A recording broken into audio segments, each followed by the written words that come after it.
অভিজিৎকে উদ্ধার করতে সফল হয় কম্পাস। অভিজ্ঞান কম্পাসের ব্যাপারে জানার জন্য মোনালিসাকে রাতের বেলা চৌধুরী বাড়িতে পাঠায়। তখন মোনালিসা বিহানকে জামা কাপড় দেওয়ার নাম করে চৌধুরী বাড়িতে আসে। তখন বিহান বলে, তোমাকে দেখে খুব খুশি মনে হচ্ছে। তখন ঋতুজা বলে, দাদু বেকসুর ছাড়া পেয়েছে, খুশি তো হবেই।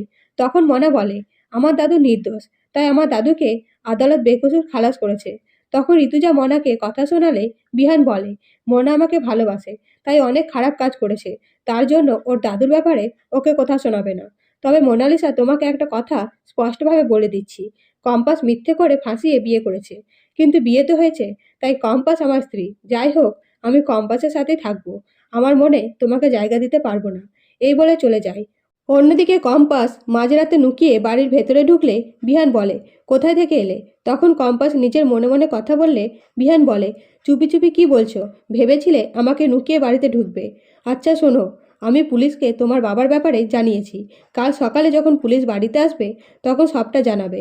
এরপরে কম্পাস অখিলেশের ফোনে লোকেশন ট্র্যাক করে কথাবার্তা শোনার চেষ্টা করে, কিন্তু কিছুই লাভ হয় না। তৎক্ষণাৎ ঋতুজা এসে বলে, ড্রাইভারের কাছে জানতে পারি অখিলেশ প্রথমে অফিসে গেছিল, তারপর সর্দারপুরে নেমে কোথাও একটা গিয়েছিল।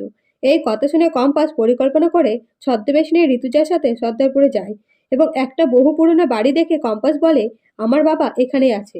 এই বলে ব্যাগ থেকে কম্পাসে তৈরি বম বের করতেই বিহান এসে কম্পাসের হাত ধরে বলে, তুমি বম ছুটতে ভেতরে যাচ্ছিলে, তোমার বাবা যদি কিছু হয়।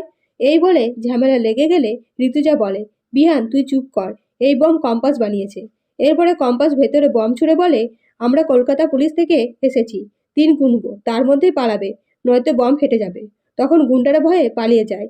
তখন বাবাকে উদ্ধার করে নেয় কম্পাস। তো বন্ধুরা, নতুন নতুন আপডেট পেতে পাশে থাকবেন। ধন্যবাদ।